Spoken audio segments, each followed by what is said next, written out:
this year he had some upheaval where, was it 4 guys he booted off the team?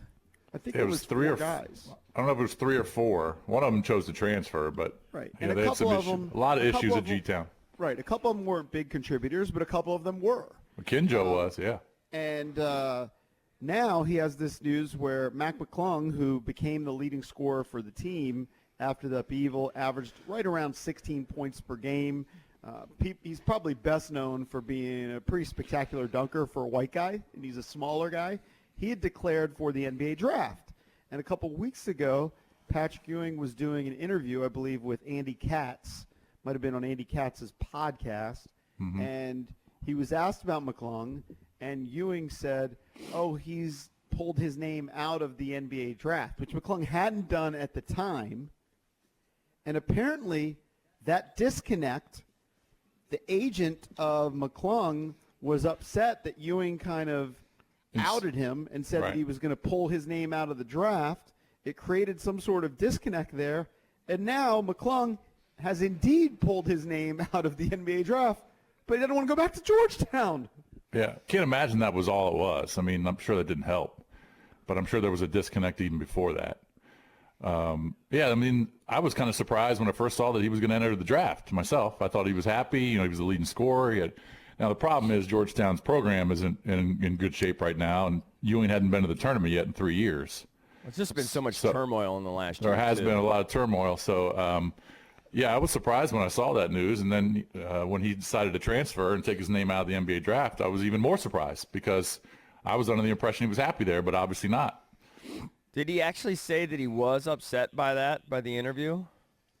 It's just the way it's portrayed. I'm looking at an article on CBSSports.com. Yeah. And CBSSports.com points to that interview. I'm not sure he's talked about it. Now, McClung told ESPN, he said, the podcast with Andy Katz was not the deciding factor to my decision to transfer. I think it affected my pre-draft process and seemed to confuse a lot of teams. Oh, so he's pissed. I got Yeah, to me it sounds like it was part of it. Yeah, he sounds salty. He thinks, okay, teams aren't going to give me a good shot because my coach said I'm coming back. Wow. But the other thing about the whole pre-draft process is it's all virtual. Right. It is virtual. So it's not like these guys are working out for the team. So maybe teams just looked at him as you're an undersized guard. Mm-hmm. He's kind of a combo guard. He's like 6'2". And they just don't project him to be a great NBA player. Where's the guard from? I forgot his name already. Kyle whatever from UVA. Kyle Guy. Kyle Guy. Did he made a roster, right? Or I think he was in Phoenix, maybe? Yeah. Or at least he got one of those two-way contracts or something, right? Because he's not a big guy, right? No, but he's strictly he's strictly a two-guard, a shooter. He was with the Kings, and he had a two-way contract with the Kings in the G League. He's 6'3". So I'm not sure. So he's listed on Wikipedia. I didn't pay too much attention to Guy in terms of the NBA numbers. I don't know how many games he actually played this year. I have to look that up. But I think in terms of going forward, McClung going to the league, it could be tough for him because of his size, but, he could help a lot of teams. And I could see him going to an SEC team like an Auburn who likes to get up and down and maybe, I don't know. I saw some of the schools out west. I can't imagine him going out to the Pac-12, but, he's a small town kid from basically the border of Virginia and Tennessee.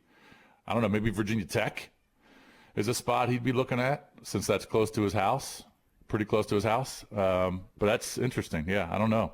That's apparently whatever landing spot that gets him, it's going to be a great spot for him and a good player too. I think they're getting a really good player. Gonzaga's reached out to McClung, or supposedly interested. Oh, now Drab's interested. I've always liked McClung. Yeah, I'm sure you have. Who wouldn't be interested? Now the Zags are on his radar. Yeah, who wouldn't be interested? Right. Where could he not go? I would think the kid can shoot. He's athletic. He's quick. Right. He's got a good handle. You know what's interesting is, I don't know if you guys remember. I think you do. But I tried to talk about him whenever, they played Maryland, obviously. And he got some national attention for sure. But Pat Spencer, the Tewaaraton, the best lacrosse player in the world a year ago, And when he used up his eligibility at Loyola, he went to play ball that 5th year at Northwestern. And if he didn't start all the games, he had a big 6-man role, whatever, and he was like the number 1 pick or a top pick in the PLL last year, has foregone lacrosse and basically wants to abandon lacrosse to pursue a professional career in hoops. And it's just fascinating. Like 1 year of college hoops after not playing for basically 5 years, and now he wants to play, like, abandoning lacrosse, and he was the best lacrosse player in the world. Does he want to play for college? Does he want to play overseas? I think he wants to try it all. He's got an agency. I mean, the assumption is he'll play overseas, but he was pretty darn effective, and he's a big, strong kid where I could see him making it as a free agent somewhere. But in all likelihood, it'll be an overseas career. It'll be like a 10-year overseas career. But it's just amazing that the best college prospect abandoned that sport for his true love, which was basketball. Amazing. Where is he from? South River High School, I think. Or no, he ended up. He's from that area, but he didn't go to South River. It's like he from went to Davidsonville, I think. Yeah, so he he's went local. to Okay. Boys Latin or something like that. Yeah. Yeah, it's powerhouse. Yeah.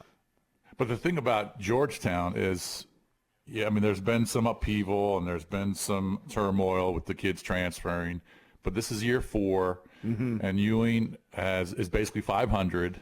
It's a critical year. It's a critical year. I mean, he's got a couple good players coming in. I was looking at the rivals list. He's got a top 100 kid, the kid from Oak Hill Academy. I think his last name's Sibley.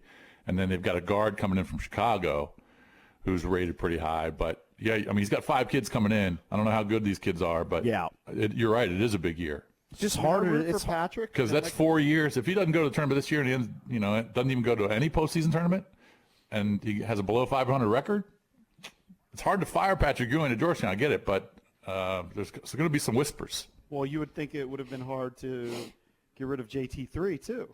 And here's the thing: is I like Patrick. He'd been working hard in the NBA for years, and he finally gets a chance to be a head coach. And he gets to be a head coach at his alma mater at Georgetown. It's a great story, and they've had a moderate successful run, I would say. It seems like there have been some signs that they were getting better, but like you said, not making the tournament. Well, JT3 took him to a Final Four at one point. And I know that the last couple of years were disappointing, but JT3 got him to the tournament.